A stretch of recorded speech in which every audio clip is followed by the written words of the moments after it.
Hey food fans, welcome to Cooking Like a Pro with Chef Cal and me, Mrs. Chef, his wife Christa DeMercurio. We're dishing out culinary intuition, insights, and imagination to spice up your meals and make cooking more fun. On today's episode, my chef husband and I discuss accenting your dishes with citrus, marinating with vinaigrettes, cooking pork chops, and savory dishes wrapped in pastry. Let's dig in. Today's episode was broadcast and recorded live on AM/FM radio. Welcome, one and all, to Cooking Like a Pro. You found Chef Cal and Mrs. Chef Christa. Hello, good evening. All right, we are excited about talking about food. And, I don't know, when does spring start, March 20th. March? Oh, it's coming up quick then. Yeah. Yeah, it's right before the kid's birthday. Days are getting longer. Well, the reason I was bringing that up is I know it's spring. Spring coming up. It's time to start getting ready to plant. Right? Should have your seeds started. Should be getting ready on that.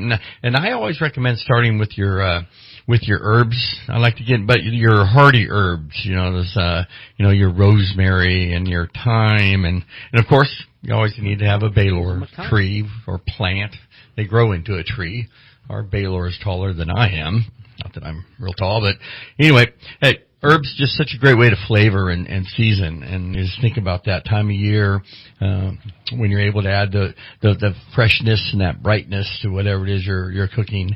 You're always better off going with fresh. Fresh is just so much better than the dried, dehydrated ones. They're dehydrated. Remember, it's about 3 times as strong. And you have to reconstitute them too. Usually, you've got to bloom them to bring them back to life a little bit. Once you put them in there, they're going to take a little while to cook. But if you're making soup, something like that, throw them in there. But again, just remember they're going to be a lot stronger in flavor. Another thing I think about around this time of year, citrus. What about citrus is it's available year round. It comes from different parts of the world. But we were talking about citrus earlier and about different recipes that we can do. And one thing that I really appreciate about citrus, and we're going to mention it again in the third segment when we talk about pork and chicken, is it's a great topping. It's something you can make that's really, really simple to make, but it adds just such a level and a dimension of flavors. So it's very low fat, very healthy for you, and very flavorful. It can brighten things because it's acidic. Yeah. And also, I think the lesser used part of the citrus is the zest. Yeah. Well, zest is what you get out of the zest is the oil. And the oil in that, you'll notice if you see someone that has a martini or something with a twist, then they'll take a little piece of lime or lemon and they'll twist it. And if you look real close when you twist that, you'll see this kind of, spray of juice of oil rather that comes out and adds a lot of flavor to it. But as on citrus, one of the things that I think is a challenge a lot of people don't really, they just don't do very often, and that's make segments, out of your citrus to make sure you get the pith and then all the little the white pockets, you don't want those in there because they can be bitter. But, the thing about it these days is you can buy everything already segmented. You can buy your orange segment. You can buy your grapefruit segments. Grapefruit's a great thing to add, not just a note of acid, but that sourness that you get.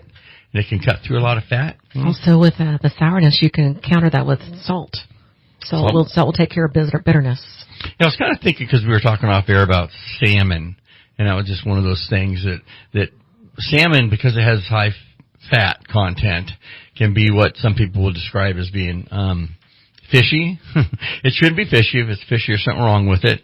When you get your fish, you want to make sure that you check it, you smell it, make sure that it smells good, and rinse it. I always rinse it with cold water. You don't want to pull any flavor out of it, but you do want to rinse any bacteria. Because remember, these fish, they do swim in water that has bacteria in it. So because salmon is so fatty, that's where you're going to use like a lemon juice or even a lime juice, depending upon what direction you're going. Yeah, high acid. And another thing is if you look at the fish where the fish is connected to the actual skin, there's a gray area, and that's a bloodline. And if you cut, that adds probably more I guess like if you were going to say fishy flavor, that would be it. So, you can always trim that out. Most people don't cook fish with the skin on anyway. I was watching something where they were seasoning fish and they were seasoning salmon, and they seasoned it on one side and they flipped it over and seasoned it on the other side, and the other side had skin on it. If you put your seasoning on skin, the seasoning flavor isn't going to make its way through the skin, especially not in a short period of time of cooking a 1-inch fillet of fin fish. What else do you use your citrus segments on other than fish? Well, I don't know. I think that any kind of a white meat it would work well with, but then again, segments are great they'll brighten up anything you put them in. You can put them in any kind of a salad. Even if you wanted to just go with something like mandarin oranges, something that's already canned, it just adds a different flavor. It adds a natural sweetness. I think if I'm getting fruit in the can, you want to get fruit that doesn't have sugar added to it. So again, look at the label. We always talk about that, looking at the label. But also be careful if it says no sugar added. Make sure that they haven't added a fake sweetener, because that will completely give an off taste to any canned citrus. Yeah, that's one thing that's pretty easy to pick up if you're looking for it, is that off flavor that you get from some of these sweeteners that are out there. It's almost always at the very end.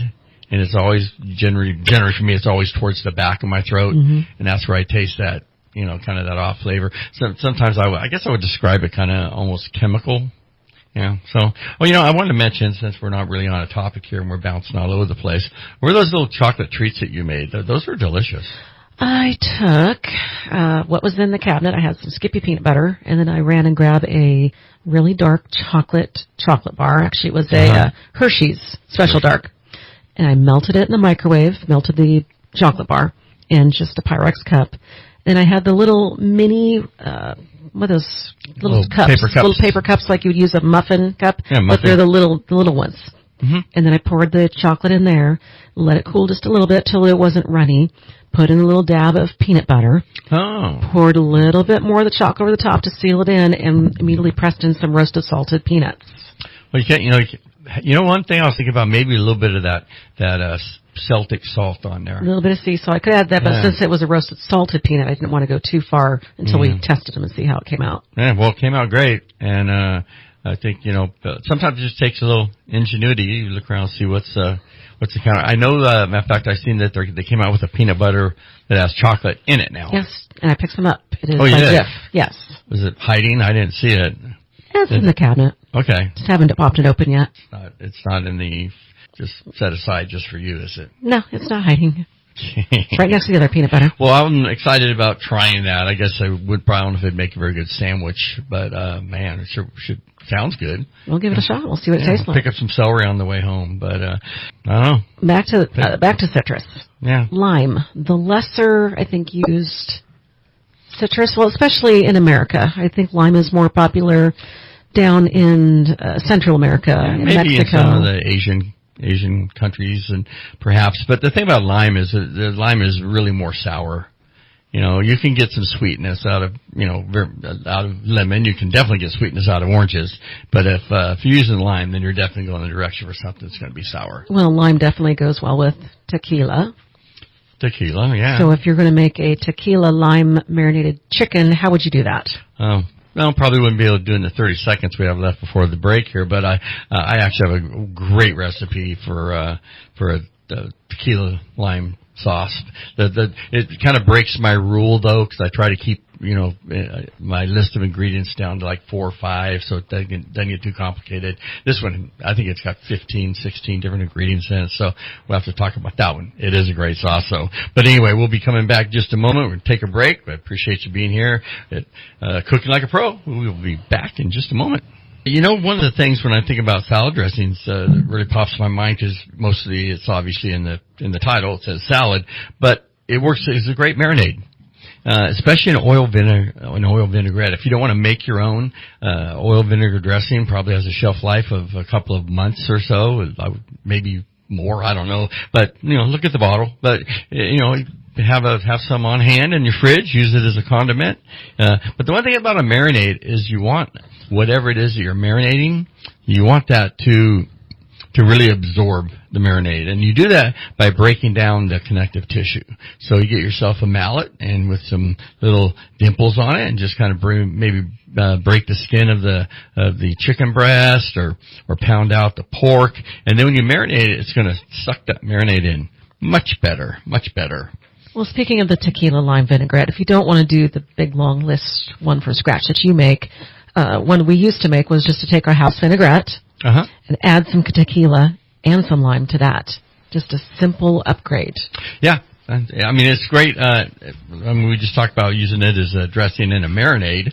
But yeah, you can, anything that you have, that you can modify to fit your, the flavor profile that you're going for.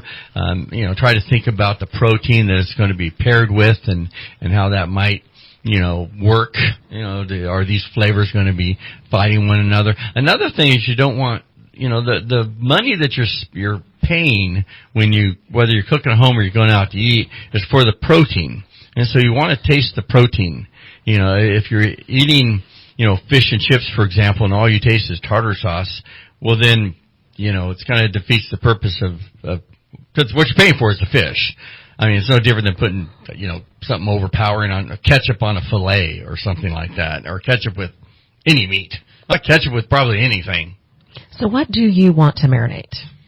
Chicken breast, because it's dry, right? Yeah, anything that I want to infuse with some flavor. I mean, anything that's out there. I mean, normally I'm not going to I don't marinate cuts of beef very often, but, seafood, pork, chicken, those all take a good marinade.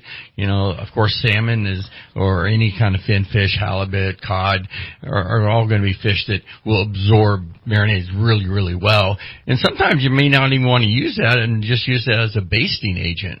But make sure that you don't do this. So you want to make sure that if you marinate something in whatever that marinade is and you take it out and you cook it, don't use that marinade anymore to baste it or as a sauce or anything, because it's been contaminated by the protein that's in there, which was raw at that point. So marinate it, but then you want to take make a marinade and set a little aside, and put a little brush in there and brush it while it's on the char grill or in the pan. It's always nice. I mean, what do the French do? They put a pat of butter on top of everything. So take a little bit out. So make it a little bit larger batch. Take a little bit out to reserve it, so you can use that later, but then you have the bulk of it that you use to do the marinade. Yeah, maybe only a couple tablespoons. I mean, you don't need much, to baste it is basically what you're doing. How long do you marinate things? Overnight? A couple hours? It's going to depend on how fast it's going to soak up that marinade. Again, seafood, it's very, the muscle fibers are very, very light or loose. It's going to soak up a marinade really quickly. Chicken and pork, you might want to marinate it for an hour or so. Put it in maybe a bag or put it in a glass dish and let it sit for a while. I wouldn't go overnight, because the problem is remember your acid ingredients are going to eat through things. So if you allow something to marinate for too long, you're really going to get a mushy product. It's kind of like if you've ever had poke, like raw tuna, and they put it in a marinade, and it's been in the marinade for too long. And it just gets kind of squishy. And it just kind of falls apart. Because remember, that's what acid does. It eats through things. So. Well, think about salad. You put dressing on a salad, and within an hour, your lettuce is limp. What do you want to do with a stronger meat that is tougher? So like we used to always do London broil for barbecue. We always marinated it. Mm-hmm. So that's something, do you want a really acidic marinade to help break that down because it's more tough, it has more connective tissue? Yeah, you can break it down. That's one of the things it does, what we call tenderizing. A lot of times you can tenderize with these dressings that have a lot of, a high amount of acid in it. That's one of the things that they work great for. So, but anyway, we're going to take another break here at the bottom of the hour, Cooking Like a Pro. We'll be back in just a moment. Welcome back. You have found us Cooking Like a Pro and our website. Culinarily Yours. There's all kinds of stuff you can get there. You can go check that out. But hey, let's see. We were talking about compotes earlier. I wanted to mention that because there was some confusion between a compote and a chutney.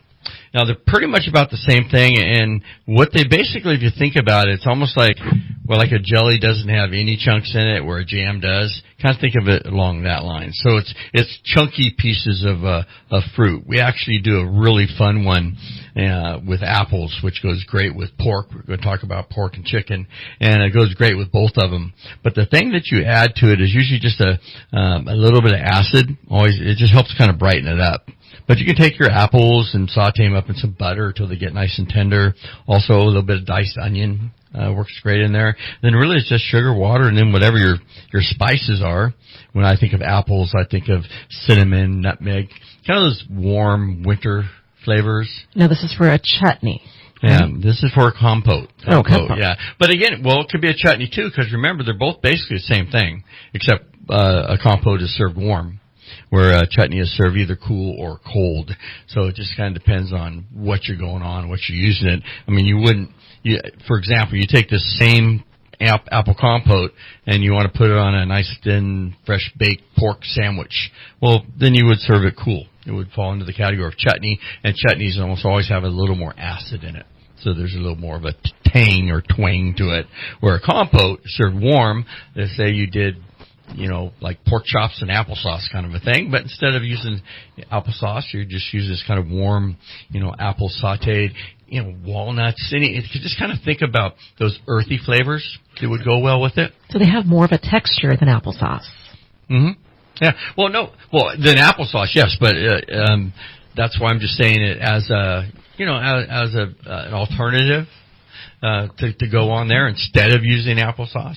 You can go with something that's a little more chunky, a little more exciting, certainly a lot more flavor. I mean, okay, so you don't have any one-dimensional. You don't have any applesauce in the cabinet, and you brought home pork chops, and you want to have some apples with them.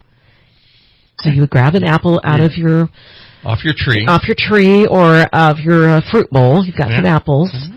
Yeah, go ahead. Do you peel them? Yeah, yes or no? Core it and peel it. Okay. Yes, the peelings. It's especially if what you get, they wax a lot of these fruits now, so you want to peel it anyway. But if you're going to cook it, you definitely want to peel it. Any specific type of apple, or just a eating apple or a cooking apple? Yeah, I'd go with a cooking apple. Cooking apples are things like Granny Smith is a cooking apple. A lot of your Washington apples are as well. If it says crisp in the name, then it's more of just an eating apple. The best apple I like, as far as just a raw eating apple, is the Fuji. Yeah, Fujis are just one of those things that it's kind of my go-to. Kind of crossover. You can go any way you want to go. Yeah, kind of middle of the road. But, because, a Granny Smith apple is not going to be as sweet. It's going to have a little more sourness to it. It's going to hold up better in the cooking. So it's not going to break down as much. Exactly. And so you have this nice chunky, warm compote, this warm apple mixture. And again, with, if you add some walnuts or, your winter spices and seasonings, go ahead and add those to it as well. You can add a little bit of honey, add a little bit of sweetness, take away some of that sour, just a touch of salt to bring those flavors out. Now, if you're going to add onions, do you add them toward the beginning with the apples as they're cooking? Yeah, I would add them at the beginning because you want to cook the onions. You don't want the onions raw unless it says raw. I can't really think too many times I use it. I mean, maybe on a burger or something like that, and I don't know, the spinach salads. You use like raw red onion, but kind of thin. One thing about red onions or Bermuda onions, what we call them, they can be, they're generally a sweeter onion, but the older they are, the stronger they get, the more pungent they get. So I usually just stick with the yellow. White onions are going to be stronger, generally speaking, depending on how they were treated, but in time of year they're picked. But for the most part, your white onions are going to be your stronger onions, your red onions are going to be your sweeter, and your yellows right smack in the middle. And what about adding a little bit of shallot to your apples? Yeah. Well, you're kind of, if you mention all these onions, you're kind of going with the cream of 7 onion soup. I remember making that, and that's actually on our website. That one is on the website. We have a video on that, a YouTube video or something. You can go, just Google. Or just go to culinaryyours.net. It is on the website. Okay. That's a cream of 7 onion soup. Just search up onion soup. You will find it. And it pops up, and it's a great soup. And it's not really strong onions, even though there's 7 different onions in there, or items from the onion family, things like your leeks and your scallions, your green onions, your garlic, things that come from that family. But no, it's just a great cream soup. You boil all those things down in a nice stock, add a little roux, a little flour and butter mixture to thicken it up. Now, how can you make an apple soup? Could you do a chilled apple soup in the summer with the spring coming up? Yeah, you could do anything. I mean, you could do a chilled apple soup, certainly. When you say apple, though, the first thing I think of is mulligatawny. So mulligatawny is just a very unique soup that you really don't see. I was introduced to it decades ago, but it's a soup, but it's an apple curry soup. Ooh. And it's really, really good. It's got your mirepoix in there, minus your carrots. So it's got your celery, onion, and your leek, and it's but the highest ingredients, the higher flavor profile ingredients in there are apple and curry, and a lot of times people will put chicken in it as well. You kind of see it. I don't know if its roots come from like an Indian culture, like from India or something like that, but it seems like that kind of an item. Well, I used to make an apple curry sauce to go with chicken. I would cut up the apples and add some curry seasoning and, let it simmer.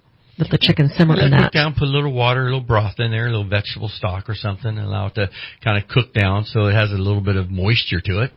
And then also you have all that moisture that's coming out of an apple. But I would say an apple's got to be 70% water, maybe more. I mean, lettuce is 97% water. So you figure when you're cooking these fruits and vegetables, most of that liquid is that juice that's coming out of what you're cooking. So you cook it slow enough so it doesn't evaporate out. That would be one thing to consider. Sometimes when you want to keep that flavor locked in, you can put a lid on it. That helps keep some additional flavor from, escaping. So cooked apples go perfect with... pork. Pork's generally the one thing. And also when you go into the store and you're getting pork, some people get confused, but there's a pork, what we call a pork loin, and a pork tenderloin. The pork loin is on the top of the animal. The tenderloin is like by the bone. So if I took a cow and I cut that loin, I would have a loin on one side, which is what we call a strip loin. We cut it into steaks. We have New York steaks. And on the other side of that T-shaped bone, I have the fillet, which is more protected because it's closer to the backbone of the animal. It's right on it. And because of that, it's a riding muscle. It doesn't do much but hang on to the skeletal structure. So that's going to be more tender. Equivalent to a filet mignon on a cow would be a pork tenderloin. Pork tenderloin. Not a pork loin. Okay, so pork tenderloin would be your choice steak off of a pork. The tenderloin would be, yes. And it's going to cook much faster. It's much more tender. You want a dry cooking method. You want to barbecue it. You want to saute it. You want to broil it. You definitely don't want to take it and, you're paying more money for it because it's a tenderloin. So you might as well, take advantage of that and not ruin it by turning it into soup or chili verde or something like, that because you can use an inexpensive cut of meat if you're going to use the cooking process to actually break down the connective tissue and make it tender. All right, so I want pork chops. Okay. I go to the deli counter. Okay. Uh-huh. What am I looking for? Because I see these thin cut things, and then I see these big old country style ones, and I see some with a big old bone on them. What am I looking for, and how do I make a decision? Well, a lot of that comes down to whether you like a bone or not. If you like the bone, I think that I like bones on the meat, on the protein, because they to me it locks in more flavor. There's less places for stuff to escape.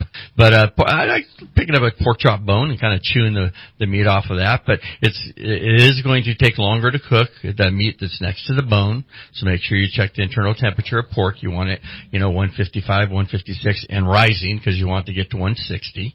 And and again, if you get one without the bone, they still, it's what's, I guess, the challenge or the criticism, I guess, that I have is that they'll call it a pork chop and it doesn't have a bone.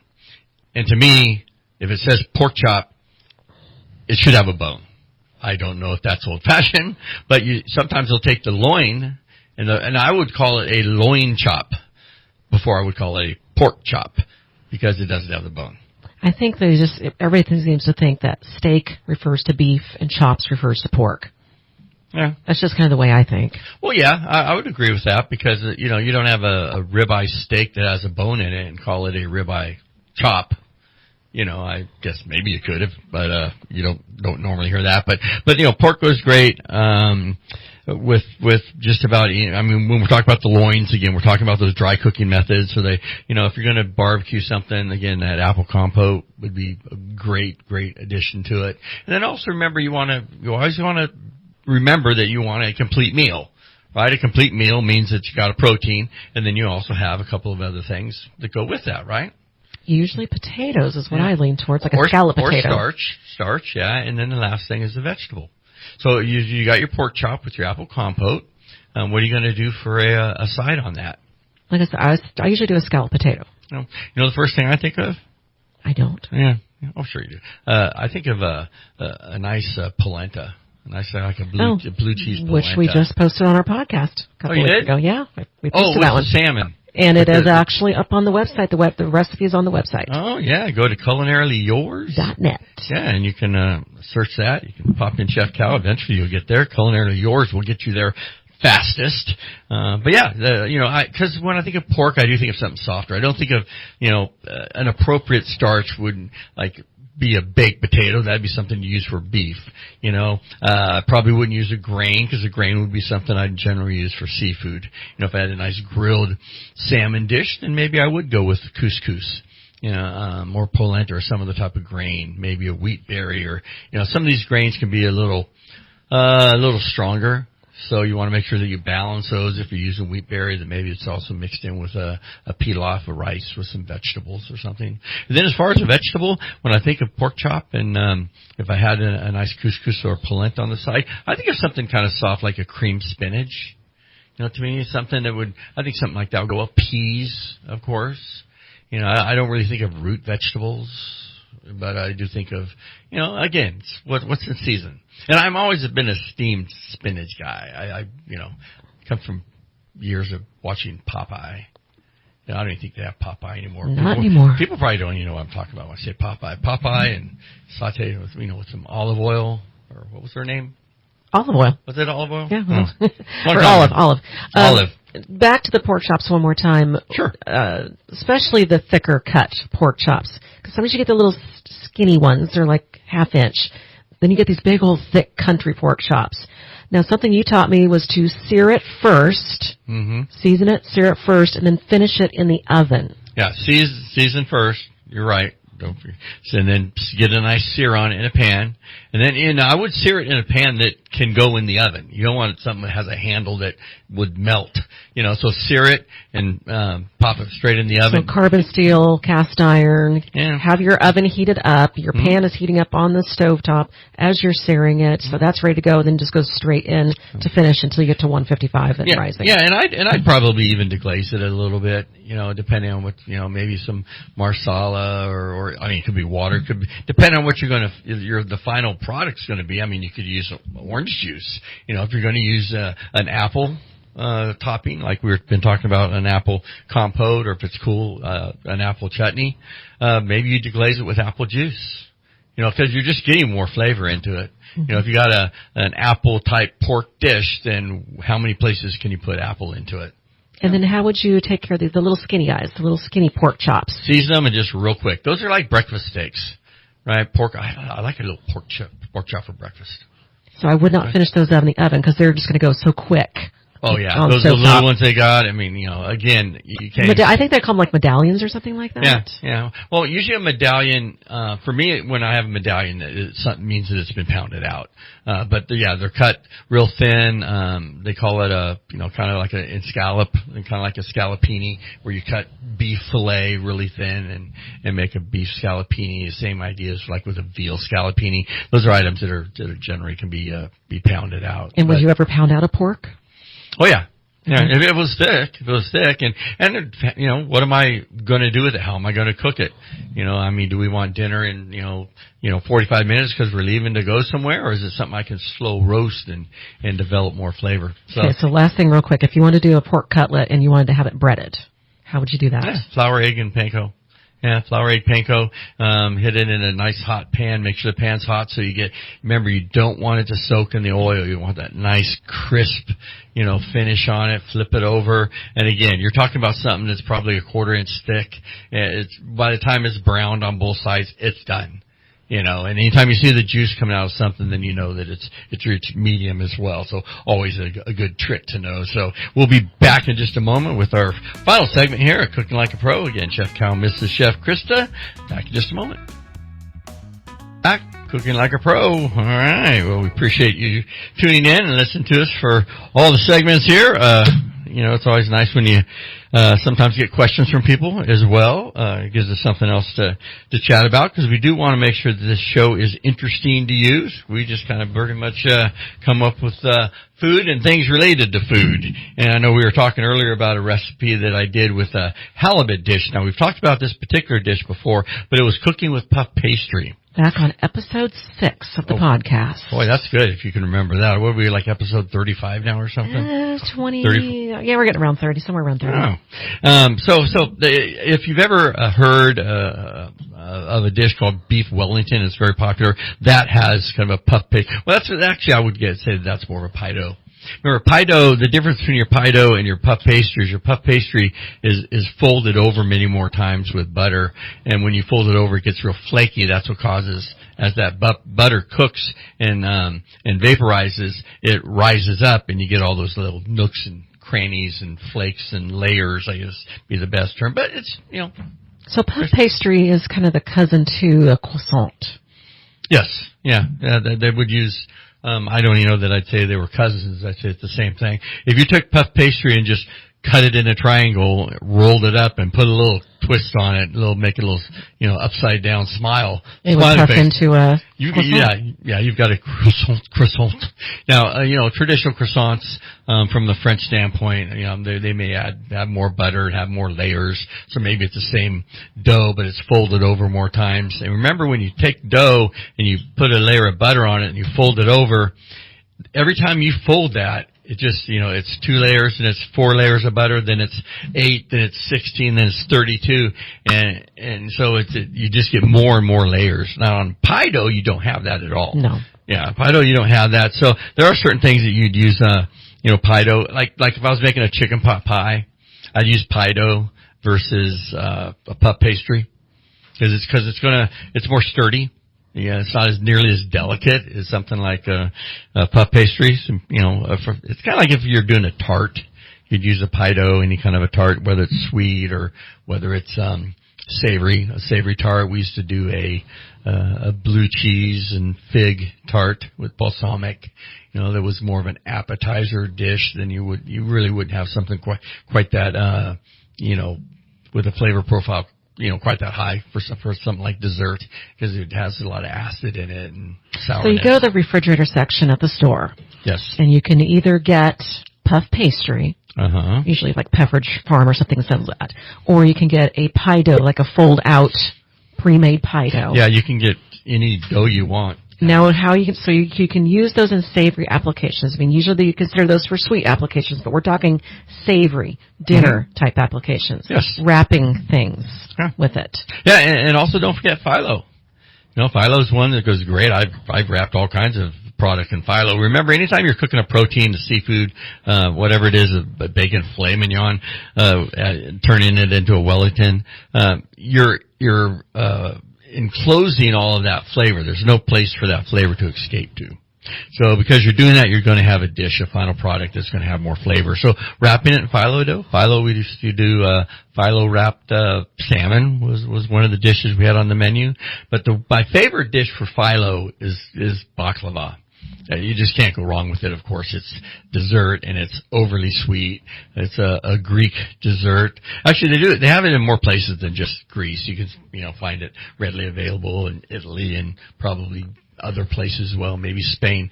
But it's just layers of phyllo that have been buttered. You lay those out, and then you take a mixture of chopped almonds, brown sugar, a little bit of spice, cinnamon, clove, allspice, that kind of a thing. And you grind up those almonds until they're, let's say, chopped really fine in a Cuisinart.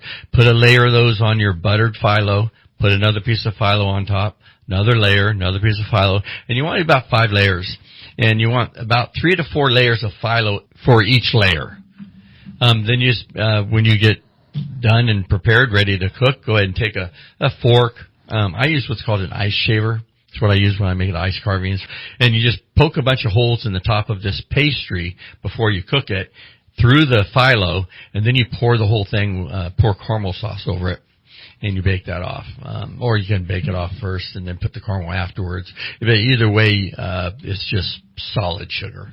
I mean, it puts you in a sugar coma. So you have all these different pastries. Okay, so Yes. again, we've had pie dough, we've had puff pastry, and phyllo. Now, if you take those and wrap something, so usually you'll see those as a pie crust or an underlining something. Mm-hmm. But to put it over the top, en croûte, croute,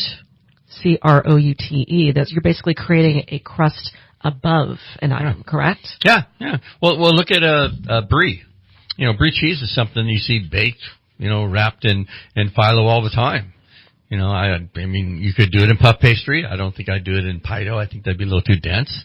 But brie cheese is something that you see, almost at every dinner party that's serving hors d'oeuvres. So brie en croûte, do you just put the pastry on top of it, or do you fully wrap it? You fully wrap it. And I cook it on parchment paper. Get a little bit of layer in between there to help it, the bottom brown and not, get a nice color to it. And you can put a little garnish on there. You can do any variety of things.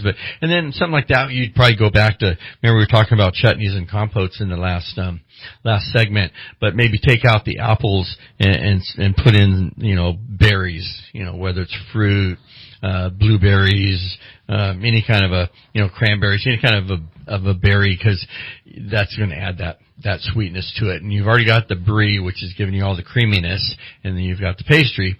The problem is cheese coats your palate. That's why the cheese is served after dinner in a lot of countries. In Britain, in France, they'll serve a cheese course after all the other courses because cheese coats your tongue. So if you serve cheese and you don't serve something with a high acid in it to counterbalance that creaminess, you're really kind of wasting a lot of your taste buds because they're covered and they're not going to be able to taste everything because they're coated with the dairy. And it seems like all the en croûte that I was looking at, you've got the brie en croûte, salmon en croûte came up a bunch, the beef Wellington is an en croûte, but they all have a layer of either a mushroom duxelle, a spinach mousseline, onions, things like that. Is that true that there's usually a layer of some kind of flavor, fruits or vegetables? For two reasons. You want some kind of a flavor additive in there. So you're correct on that. The second thing is you want to get the pastry a little higher than the actual protein itself, because the protein is moist. And you want the pastry to cook. So, for example, one of the recipes in the cookbook that I'm working on is a halibut en croûte. And it does have what you mentioned, that mushroom duxelle. So it's just chopped mushrooms cooked down almost to a paste.